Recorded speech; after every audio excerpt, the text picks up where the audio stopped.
welcome back to another section.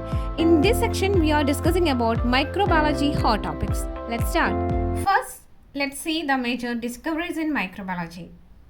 In 1665, Robert Hooke described cork cells. In 1676, Antony van Leeuwenhoek first observed the live bacteria and he gave the name animalcules.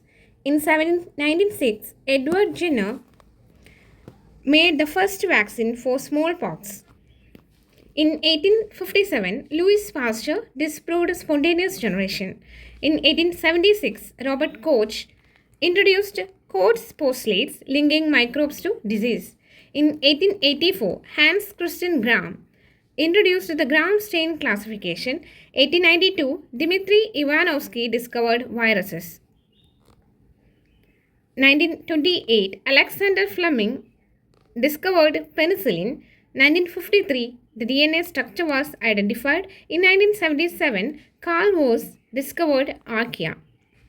So these are the major discoveries in microbiology. There are many more. Now let's see the major topics under microbiology. Coming to bacterial flagellum. Bacterial flagellum is composed of three distinct parts: the filament, the hook, and the basal body. So the filament is the long outermost region that extends into the medium. It is made up of globular protein called flagellin. So the bacterial filament is made up of flagellin, the protein called flagellin. Unlike eukaryotic flagella, it is a hollow tube and is not covered by a membrane. Then the hook. Hook is a flexible curved segment that connects the filament to the basal body. It acts as a universal joint, allowing the rotation from the motor to be transmitted to the filament. Basal body. The motor of the flagellum embedded in the cell envelope. It consists of central rod passing through a series of rings. The L, P, S and M ring. In gram-negative bacteria, they have 4 rings, but in gram-positive bacteria typically only have the S and M rings. Then the arrangement patterns of the flagellum, the flagellation. Here, the bacteria are often classified by the number and position of their flagella. These are monotrichous, amphitrichous, lophotrichous and peritrichous.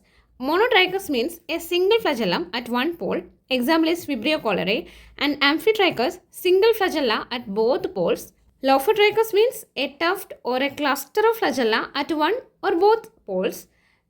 Peritrichous means flagella distributed all over the entire surface of the cell. Example is E. coli. Then another one is the atrichous condition. Atrichous, as the name indicate, there is no flagella in the bacterium. So no flagella present is atrichous condition. Okay. It's specialized bacterial structures. First one is endospores. Endospores are highly resistant dormant structures.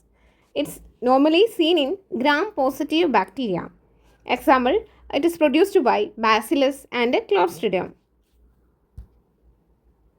Next one is capsule. These are polysaccharide layer protecting against phagocytosis. Next, pili and fimbriae.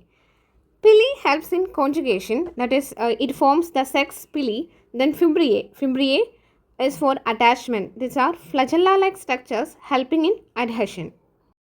Next, microbial genetics and recombination. There are 3 types of recombinations taking place in bacteria. These are transformation, transduction and conjugation. Transformation, transduction and conjugation. In transformation, the uptake of free DNA from the environment takes place. In transformation, the free DNA is uptaken from the environment, and the experiment related to transformation is the Griffith experiment. Then transduction means DNA transfer via bacteriophage. It's of 2 types, generalized and specialized transduction. Then coming to conjugation. Conjugation is the transfer by physical contact, that is through F. pili, that is sex pili. Recce protein. Recce protein plays a central role in bacterial transformation. It is essential for homologous recombination. It scans DNA for homology and facilitates strand exchange. Next, bacterial staining technique. Here the gram staining technique is given in a nutshell. Let's check. The primary stain used is crystal violet and the mordant is iodine and decolorizer is added, that is the alcohol, and the counter stain used is safranin. So for gram-positive bacteria, that gives purple color, and for gram-negative bacteria, that gives pink color. Okay, so for Mycobacterium, acid-fast stain, that is Zehel-Nielsen stain is used for Mycobacterium. Okay, now see, here is the differentiation between gram-positive and gram-negative bacteria. Let's check. The cell wall thickness. For gram-positive bacteria, there is a thick peptidoglycan cell wall. For gram-negative, there is a thin peptidoglycan plus outer membrane. And the LPS content, for gram-negative, there is a high LPS content, that is lipopolysaccharide content in gram-negative bacteria is high. And virtually, this is not present in gram-positive. So for gram-positive bacteria, there is a thick peptidoglycan, and for gram-negative, there is a thin peptidoglycan, and LPS content is present in gram-negative bacteria, not in gram-positive. And other characters is that gram-positive bacteria shows purple color and gram-negative pink or red color, and the cell wall for gram-positive bacteria is simple, and that for gram-negative bacteria is complex. Okay. Coming to the growth kinetics of bacteria, there are 4 growth phases in bacteria. These are the lag phase, log phase, stationary phase and decline phase. So first, the lag phase is the adaptation phase. There is no division. Okay. Then the second phase is a log phase, that is the exponential phase, which shows maximum growth rate, most sensitive to antibiotics. The third one is the stationary phase, where the growth rate is equal to death rate and there occurs the depletion of nutrients. Then the fourth phase is the decline phase, that is the death phase, where toxins are accumulated and there occurs the decline in viable cell count. So, once more, the growth kinetics of bacteria involve 4 phases, that is the lag phase, log phase, stationary phase and decline phase. Lag phase is adaptation phase, there is no division. Then second phase is the exponential phase or the log phase. There occurs a maximum growth rate and more sensitive to antibiotics. Then the third phase is the stationary phase, where growth rate is equal to death rate and there occurs the depletion of nutrients. Then the fourth phase is the death phase or the decline phase, where toxins accumulate and decline in viable cell count. Next, let's see microbial growth and control. Here are 2 techniques, sterilization and pasteurization. In sterilization, the complete destruction of all microbial life, including endospores, is done. Example is autoclaving at 121 degrees Celsius, 15 psi for 15 to 20 minutes. Pasteurization reduces spoilage organisms and pathogens in liquids. It involves heating products to specific mild temperatures, usually below 100 degrees Celsius for a set time, then followed by rapid cooling to below 5 degrees Celsius. So, that is about sterilization and pasteurization. Coming to cultural media, that is the nutrient media. First one, basal media. These are simple media that support non-fastidious bacteria. Example is nutrient broth and peptone water. Next, enriched media. Enriched media are basal media supplemented with blood serum or egg for fastidious organisms.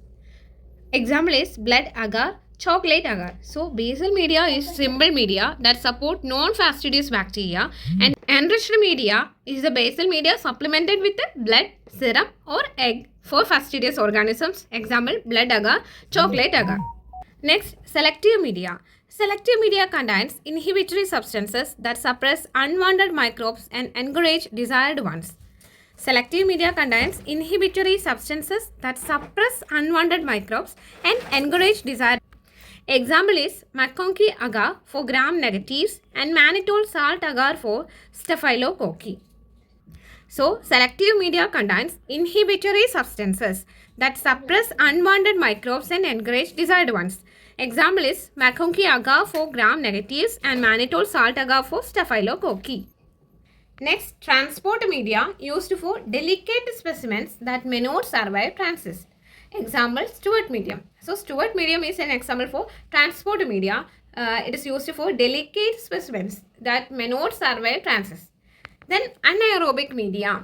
Anaerobic media contain low oxygen content for anaerobes. Example, Robertson's cooked meat broth. Robertson's cooked meat broth is an example for anaerobic media which is used for anaerobes. Next, Burgess manual. The key tool used in Burgess manual is 16S rRNA sequencing to determine genetic relatedness. There are 5 volumes in Burgess manual. The volume 1 discusses about the archaea and the deeply branching and phototrophic bacteria. Volume 2, the proteobacteria, gram-negative bacteria like E. coli, Salmonella, etc. Volume 3 deals with the low G plus C having gram-positive bacteria like firmicutes, example Bacillus clostridium. Volume 4 contains the high G plus C having gram-positive bacteria, actinobacteria, example Streptomyces, Mycobacterium, etc. Volume 5 contains the Placomyces, Spirochetes, etc. Next, Baltimore classification of viruses. This system was developed by David Baltimore and the system classifies viruses into 7 groups based on their mechanism of mRNA synthesis and the nature of their genome. Let's check. The 7 groups are Group 1. Group 1 contains double-stranded DNAs, dsDNA viruses, example herpes virus. Group 2 contains single-stranded DNA, ssDNA virus, example parvovirus. Group 3 contains double-stranded RNA virus, example reovirus. Group 4 positive sense single-stranded RNA plus ssRNA viruses, example poliovirus. Group 5 negative sense single-stranded RNA, negative sign single-stranded RNA minus ssRNA virus, example influenza virus. Group 6 contains ssRNA RT virus, that is reverse transcriptase virus, RNA with a DNA intermediate, example HIV. Group 7 contains dsDNA RT virus, DNA with an RNA intermediate, example hepatitis B virus. That's all about the topic. Thank you all.